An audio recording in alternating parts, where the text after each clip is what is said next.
नमस्कार, હું આદર્શ છું. Welcome to Adarsh education society. Standard 9 subject Hindi, chapter number 13 नीति के दोहे. सुप्रभात बाल मित्रों, कैसे हो? मजे में ना? बाल मित्रों, ये संसार है ना, एक सागर के समान है, दरिया के समान है. इसमें कभी सुख रूपी मौज आता है, मौज यानी लहर आती है, तो कभी दुख रूपी लहर आती है. जब सुख रूपी लहर अर्थात जब हमारी ज़िंदगी में हम बहुत ही ज़्यादा सुखी होते हैं तो हमें न पहचानने वाले भी हमारे अपने रिश्तेदार बनने के लिए आ जाते हैं. परंतु जैसे ही हम पर दुख पड़ता है तो हमारे अपने हैं जो हमारे अपने हैं ना, वो भी हमें परायों की तरह व्यवहार करते हैं. ये दुनिया की रीत है. उसी तरह दुनिया में कुछ लोग ऐसे होते हैं जो बहुत ज़्यादा परोपकारी होते हैं, उनका जन्म ही परोपकार के लिए होता है. तो कुछ ऐसे होते हैं जो मात्र और मात्र केवल अपने लिए जीवित रहते हैं, दूसरों से उन्हें कोई भी लेना देना नहीं होता है. इसी तरह किसी की बोली बहुत ही ज़्यादा कठोर होती है, वो हमेशा कठोर व्यवहार ही करते हैं दूसरों के साथ. किसी को नीचा दिखाना, किसी को तुच्छ समझना, ऐसा किसी व्यक्तियों का गुण होता है. तो तुरंत ही उसके दूसरी तरफ कुछ व्यक्ति इतने होते हैं जो परोपकारी होते हैं, दूसरों पर उपकार करते हैं, उन्हें बहुत ही अच्छे वचन बोलकर उनके सांत्वना देते हैं. इस तरह से दुनिया में ये दोनों चीज़ें चलती रहती है. परंतु बच्चों जानते हो, प्रकृति है ना, ईश्वर ने प्रकृति की रचना की है ना, प्रकृति हमें बहुत ज़्यादा संदेश देती है कि हमें किस तरह से रहना चाहिए. अगर उदाहरण के तौर पर हम हिमालय का ले लें तो हिमालय है वह एकदम अड़ग होकर खड़ा हुआ है और कहता है कि आप अपने मार्ग में अविचल खड़े रहो, कभी भी झुको मत. कितनी भी मुसीबत आए तुम्हें हमेशा अपने मार्ग पर खड़े रहना है, डटे रहना है. उसी तरह यदि पेड़ है तो पेड़ हमें परोपकार की भावना सिखाते हैं कि यदि कोई तुम्हें पत्थर भी मारे तो तुम उसे फल दो, अर्थात तुम उसका अच्छा ही करो. नदी कहती है कि इतना असीम पानी मेरे अंदर भरा है, परंतु कभी उस पानी को मैं पीती नहीं हूँ, मात्र और दूसरों के लिए मैं उस पानी को अपने पास रखती हूँ. तो प्रकृति है, सूर्य है तो सूर्य हम हमेशा अपनी रोशनी हमें देता है, कभी बदले में हमसे कुछ नहीं मांगता. चंद्र अपनी रोशनी देता है, बदले में हमें कुछ नहीं मांगता. इस तरह से प्रकृति के अनेक तत्व हैं, वो हमें समय समय पर किस तरह से रहना चाहिए इस बात का संदेश देते हैं. अब कौन व्यक्ति कैसा है इस बात की परख हर बार हमें नहीं होती है. तो आप जानते हो बाल मित्रों, लेखक और कवि क्या होते हैं? वह समाज का आईना होते हैं, उसे समाज का दर्पण कहा जाता है. क्यों? क्योंकि वह अपनी लेखनी के द्वारा कभी कविता के माध्यम से, कभी दोहे के माध्यम से या कभी किसी लेख के माध्यम से समाज के अंदर कौन कौन सी बुराइयां हैं, कौन कौन सी अच्छाइयां हैं, वो हम तक पहुंचाते हैं. और जिसके कारण हम किस तरह का मित्र हमें रखना चाहिए, किस तरह से हमें रहना चाहिए, इस बात की हमें समय समय पर जानकारी प्राप्त होती है. तो आज हम बाल मित्रों इसी से संबंधित लेसन नंबर 13 नीति के दोहे पढ़ेंगे. नीति के दोहे किसने लिखे हैं? रहीम जी ने लिखे हैं. उन नीति संबंधी दोहे के बारे में हम जानकारी प्राप्त करेंगे और साथ साथ अब्दुल रहीम खान खाना उनका परिचय प्राप्त करेंगे. तो आइए बाल मित्रों, अब हम हिंदी में लेसन नंबर 30 नीति के दोहे, इसके कवि हैं रहीम. इनका जन्म लगभग पूरी तरह से पता नहीं है, परंतु लगभग 1553 ईस्वी में हुआ था और इनकी मृत्यु है वो 1626 ईस्वी में हुई थी. बच्चों, अब हम अब्दुल रहीम खान खाना इनका पूरा नाम है, हम इनका परिचय पढ़ते हैं.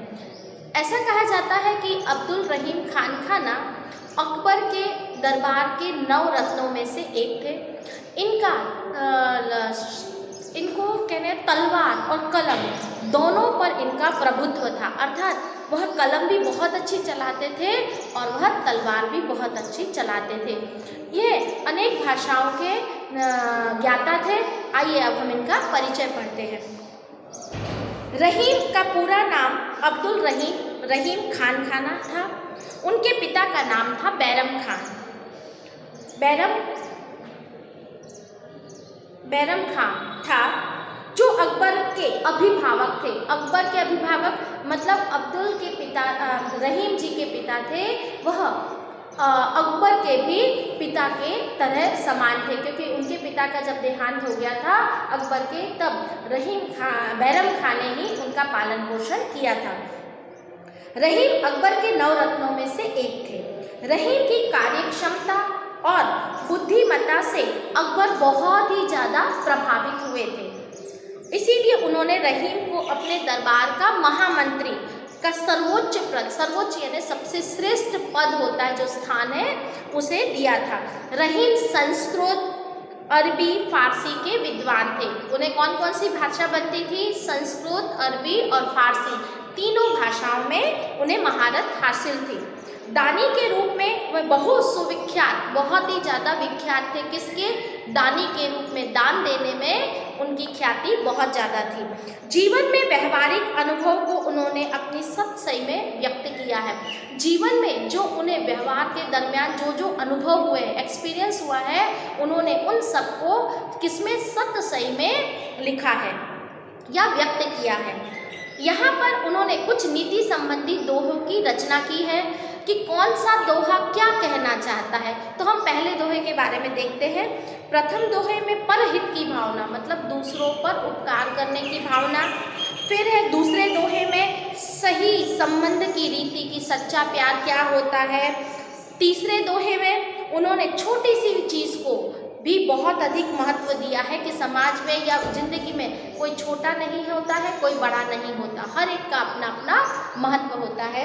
चौथे दोहे में उन्होंने ईश्वर, दीनबंधु यानी ईश्वर की बात कही है कि कौन ईश्वर बन सकता है। पांचवें दोहे में उन्होंने कड़वे वचन बोलने वाले को किस तरह से सजा देनी चाहिए। कुछ लोग हैं जो हमेशा कठोर, सत्य होता है पर सत्य को भी जब आपका प्रेजेंट करने का, अर्थात आपका बोलने का तरीका बहुत अच्छा होना चाहिए। आप उसको सत्य बात भी बता दो और उनके वचन भी, वो जो आप बोल रहे हैं वो वचन कठोर भी ना हो तो सामने वाले इंसान को अच्छा लगता है। परंतु जो कठोर वचन बोलता है तो उसे कौन सी सज़ा देनी चाहिए, इसके बारे में बताया है। और छठवें दोहे में व्यक्ति की प्रवृत्ति कैसी होनी चाहिए। सातवें दोहे में कि यदि बात बिगड़ गई है तो उसे छोड़कर क्या करना चाहिए और छोड़ देना चाहिए। और आठवें दोहे में उन्होंने धैर्य का महत्व समझाया है कि धीरज, जिंदगी में धीरज का क्या महत्व होता है। और अंतिम दोहे में उन्होंने किसी से कुछ भी नहीं मांगने के लिए कहा है कि मांगने वाले इंसान की समाज में किस तरह से इज्जत होती है, समाज उसे किस तरह से देखता है, इस बात को उन्होंने अपने दोहों के माध्यम से व्यक्त किया है। तो अब हम उनके दोहों का पठन करेंगे। तो आइए बाल मित्रों, अब हम इन दोहों का सस्वर पठन करते हैं। तरुवर फल नहीं खात है, सरवर पिय नहीं पान, कहि रहीम पर काज हित, संपत्ति सुजहि सुजान, और रही मन संपत्ति सुजहि सुजान, कहि रहीम संपत्ति सगे, बनत बहुत बहुरी, विपत कसोटी जे कसे, तेई साचे मीत, और रही मन तेहि साचे मीत, रही मन देखी न बड़िन को, लघु न दीजे डारी, जहाँ काम आवे सुई, कहा करे तलवारी,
बिगड़ी बात बने नहीं, लाख करो किन कोई, रही मन बिगड़े दूध से, मथे न माखन होय, ओ रही मन मथे न माखन होय, रही मन विपदा हूँ भली, जो थोरे दिन होय, हित अनहित या जगत में, जानी परत सब कोय, और रही मन जानी परत सब कोय, रही मन वे नर मर चुके, जो कहु मांगन जाहि, उनसे पहले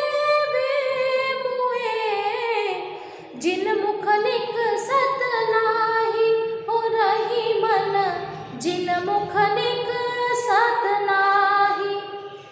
बाल मित्रों, हमने कवि रहीम के नीति संबंधी दोहों का पठन किया। कैसे? सस्वर पठन किया।